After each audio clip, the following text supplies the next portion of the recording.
Hey guys, what's up? So in the last video, we went ahead and we implemented our Bootstrap template. And one of the things you'll notice is since we have Flask-Security installed and it comes with its own templates as far as how to sign in and register and all that stuff, which makes things a lot easier for us. If we go to like log in, actually it's not letting me log in because I'm already logged in. So let's say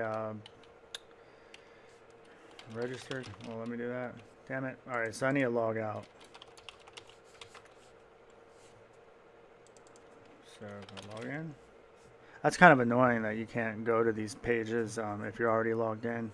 Not sure if I like that or not, but you can see the problem that we have here is that this isn't using our style of our site, so that's a problem. So in this video, we're going to look at how we can fix that problem. The templates that Flask-Security uses are actually included in the library of the download itself. If let me see if I can make this make sense. Like if we go to Flask Movie, everything that we install, like all of our libraries and everything, they're going to go under lib and then site packages.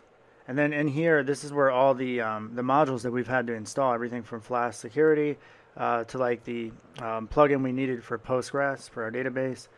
And if we go into Flask-Security, they have templates here. And then under security, you have all these templates. So this is actually where all that stuff is going, and that's how that magic works.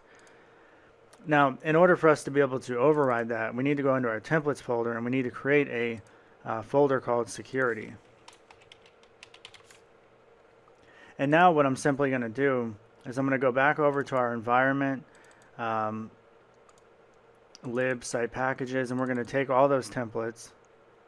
That's in Flask-Security, templates, security, and I guess I'm gonna take the entire thing. We're just gonna copy it, don't cut it. And now if I go back over to my folder under templates, go into security, I'm just gonna paste all that stuff in here. Okay. And now if I go into my projects here, I can now have access to all these different templates. So if I went ahead and I looked at all these are fine and good, but we need to actually use our index template. And really, we have an even bigger problem than that because index isn't using any sort of master page. So what needs to really happen is we need to actually have a proper template hierarchy of basically a master layout, and then have all the subpages use the layout.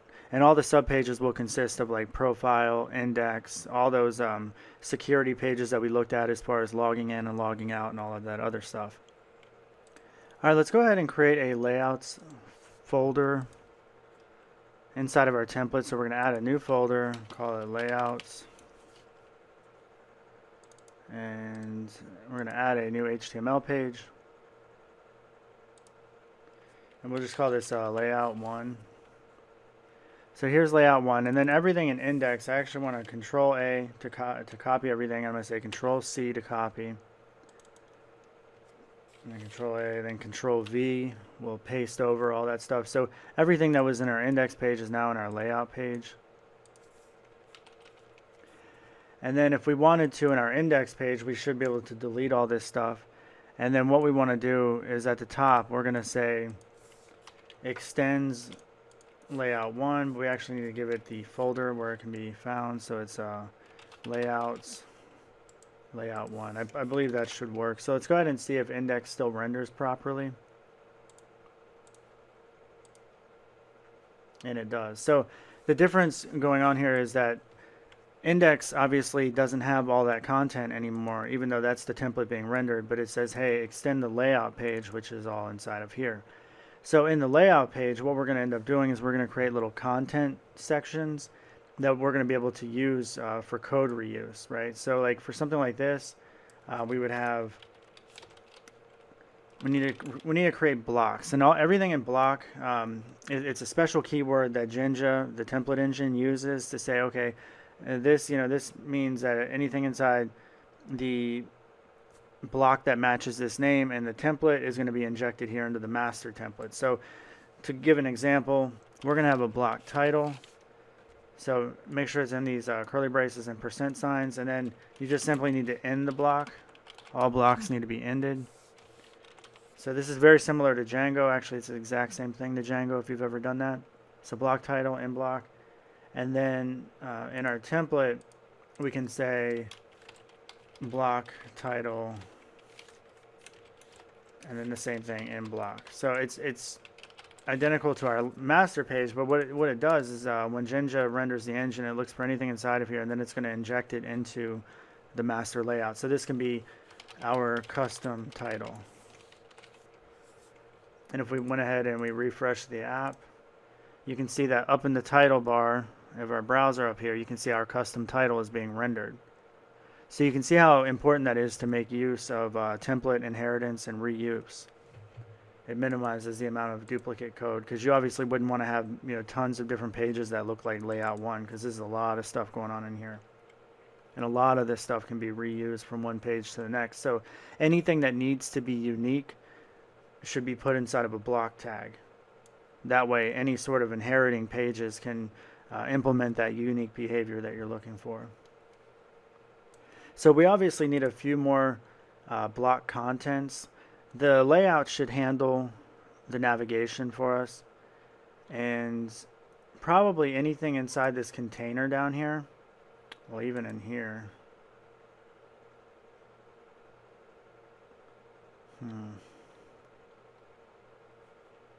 So I wonder what's inside this header. So that's the profile PNG. I'm assuming that profile PNG guy is this guy right here.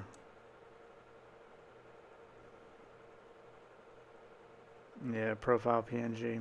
Okay. So obviously you wouldn't want this big old thing on every single page. So we know that that needs to be unique. So what we're going to end up doing...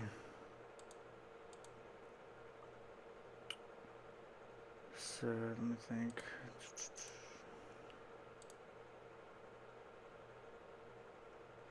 So this header is actually something that it does belong in the, no, actually it doesn't.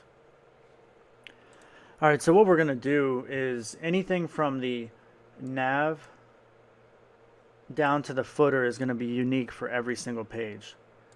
So what we want to do is cut all of this stuff out. And as you can see, I've actually minimized, because my editor allows me to do that. It allows me to edit or minimize all of this HTML into like one line. So what I'm doing is I'm actually copying all this stuff. I'm going to press Control X to cut. And actually, I want to take the header little content contain. One second. I want to take the comment to the header comment. So I'm going to say Control X. So that's going to cut that. And then under the index page, we're going to create a new block, and we're going to call it block content, since that's like the primary content of the page. And we'll say in block, and then we'll paste all of that HTML right inside of there. So now this only exists inside of the index page. All right, so if we go back over to the layout, since we cut all this out, in order for this to actually show up, we need to also say block content, so that way Jinja will inject all that content from our index page. So in block. All right.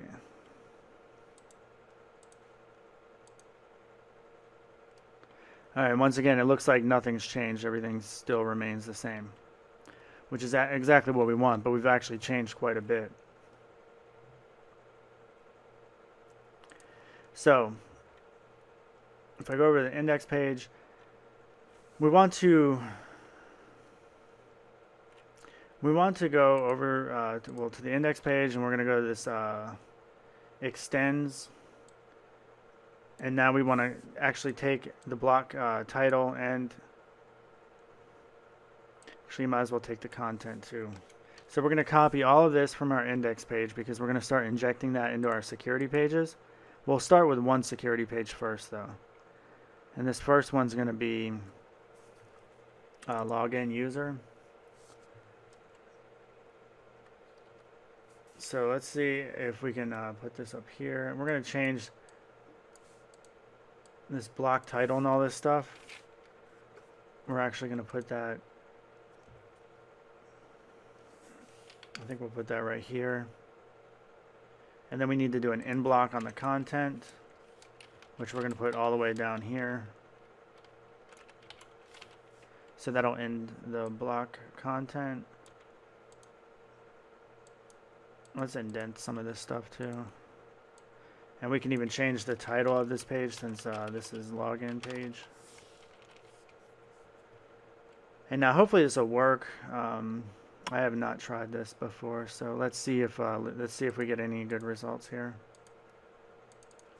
So if I go to login, all right. So it's not exactly pretty, but the results look good. Actually, looks really good. So let's go ahead and make some more updates here. What we need to do is, since it's Bootstrap, we need to actually have a div class of a actually probably a row.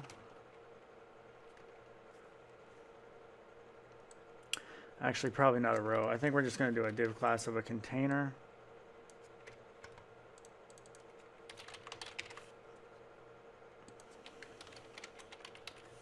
And our div.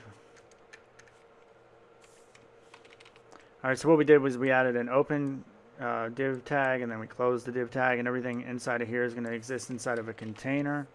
And hopefully that will actually center the content in the center of the screen since we're using Bootstrap. And now you can see it's centered like it should be. Now our button, you can see like our button looks really ugly. So we need to find out where that is getting its... Let's think here.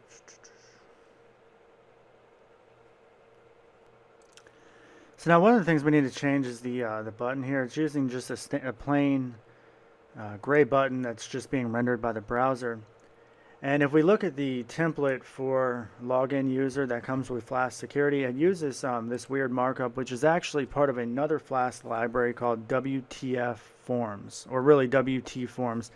It's really funny because it's WTF, which can signify a cuss word, but WTF forms, or WT forms, I can't even say that right, in Flask, it just handles, it makes form writing much easier when it comes to actual like validation messages and stuff like that, and rendering, you know, the right drop downs and stuff like that. I typically don't like form libraries too much. I really don't. I mean, I feel like it's not that difficult to actually make a form, but you know, some people like them, and this obviously is using it. So what you have here is render field is actually, this is what's responsible for creating the submit button. And the submit button doesn't have any good styling on it. It's definitely not using the Bootstrap style. So if I wanted to make that use the Bootstrap style, I would actually say, I would do a comma after the submit, and then I give it another argument of class equal, and this needs to be in double quotes, and then I use the name of the class. And it's actually two classes we need to use with Bootstrap if you've ever seen that. There's BTN, which is the standard button style, and then you also have BTN-primary, which is like, you know, the primary button. And since this is the primary button, that's the class that I would want. There's also like a secondary and a few other ones. You'd have to look at the Bootstrap markup or the documentation for more information on that. But you can see now we're actually using, you know, nice Bootstrap styling. Believe it or not, changing the styling of the checkbox is actually going to be a pain in the ass, and there's all kinds of different ways of like trying to work around how to style a checkbox. A lot of times you actually do it by hiding the input element off the screen and then using a label and then using CSS to actually create what looks like a checkbox. But we're not going to get into all that complication. Sometimes it's best just to be like, you know what, checkboxes aren't really meant to be styled without all these workarounds, and I don't really care. But either way, that would be like a CSS trickery type of thing with Bootstrap, and has nothing to do with Flask or the tutorial, and we're not going to mess with that. But actually getting a checkbox to have a different style than what the browser natively displays is a major pain. So now that we have the proper look that we want for our login page and all the other pages that will share this, let's go ahead and we need to go in and update what we did here all the way from content on down. We need to actually no, I'm sorry. Let's just do the extends first. So for all these pages, we need to add extends at the top for any sort of, well, we don't need to do it for menu actually. These menus are partial pages. Messages is also like a partial Change password is a full page, so we need to go ahead and add that.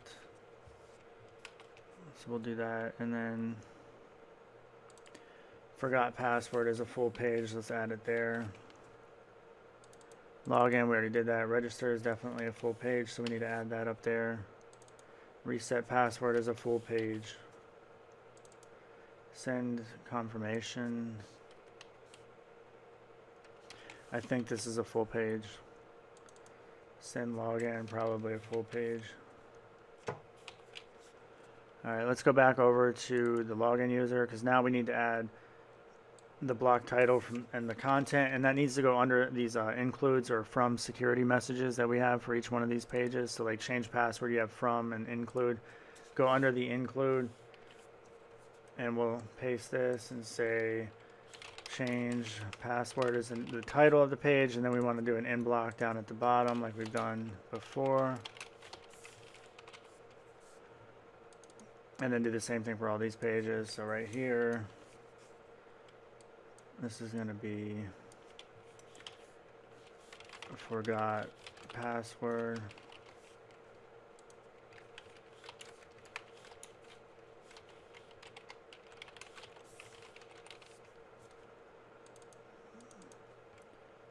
Okay.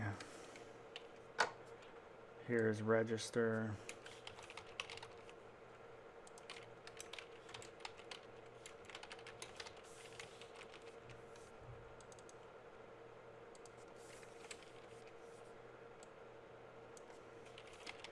Reset password.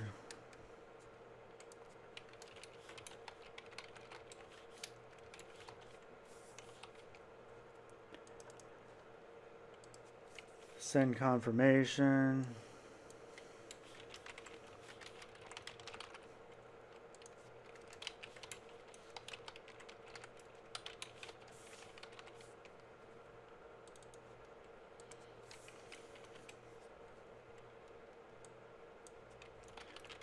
Hopefully there's a full page. I have no idea. If these are includes, that's probably going to be an issue. Let's go ahead and see what we got going on. So here's login, register. Okay, so we still have the issue where it's hanging off on the side. So that means we need to wrap all this in a div class container like we did before.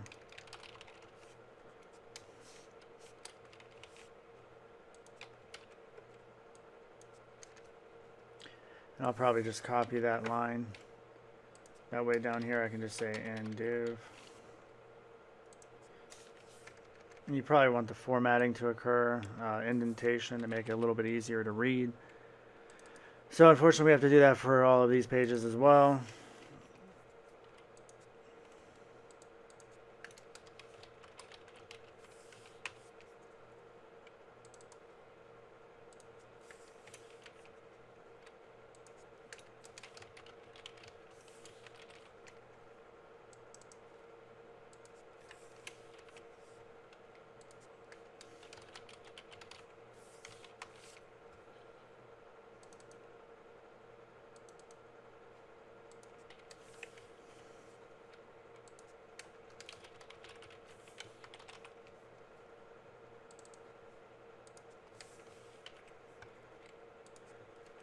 Alright, we're almost there. Alright, looks like, I mean, we should be pretty good. At least you guys should definitely get the point.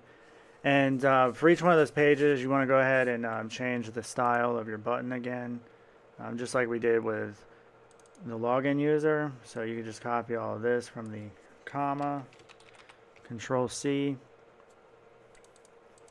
And we go inside here, you would just paste that right here for the submit button.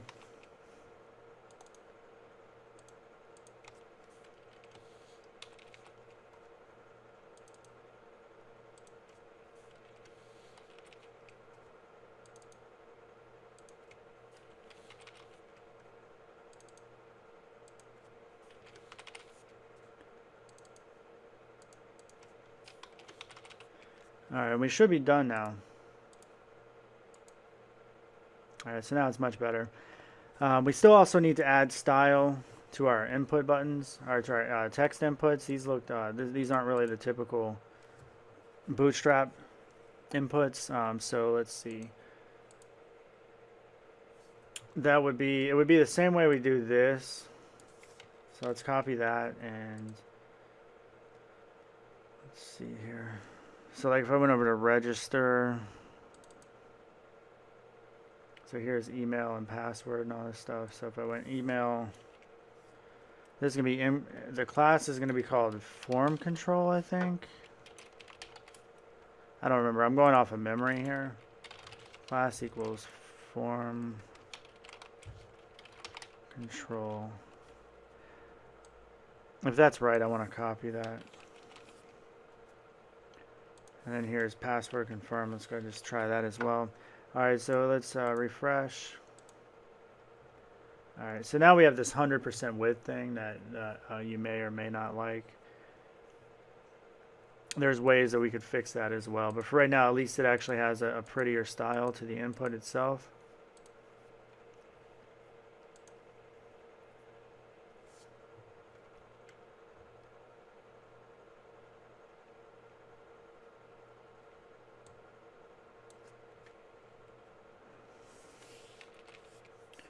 Although I'm not 100% sure why we're getting chopped at the top.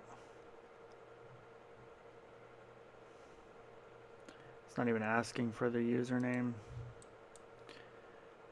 It's actually chopped at the top. See all that stuff is hidden up here. Crap. Well, I mean, a hackish approach would be that you could like put in maybe some BRs for right now. I just want to do something quickly to, normally you'd want to put like some sort of style in here to move it down. But for right now, you know, that might work. It's pretty hackish and ugly, but let's add the style to form control for that email address input. There you go. So the BRs are always hackish. You typically don't want to do that in modern day CSS. I mean, it's really just HTML to add space, but there's, you know, you shouldn't rely on HTML to do any sort of styling for you. But a simple adding a class or to a div tag or something like that provides proper margin and spacing would be the answer to do that. But we're not going to get into that in this video. I've already kind of gone longer than I wanted to in this video, but we did quite a bit of work as far as being able to adapt the Flask-Security over to the Bootstrap theme. All right, guys, thanks for watching. Please vote up. Please share with your friends and subscribe if you would. I appreciate that, and let me know if you have any questions. All right, guys, have a good day. Bye.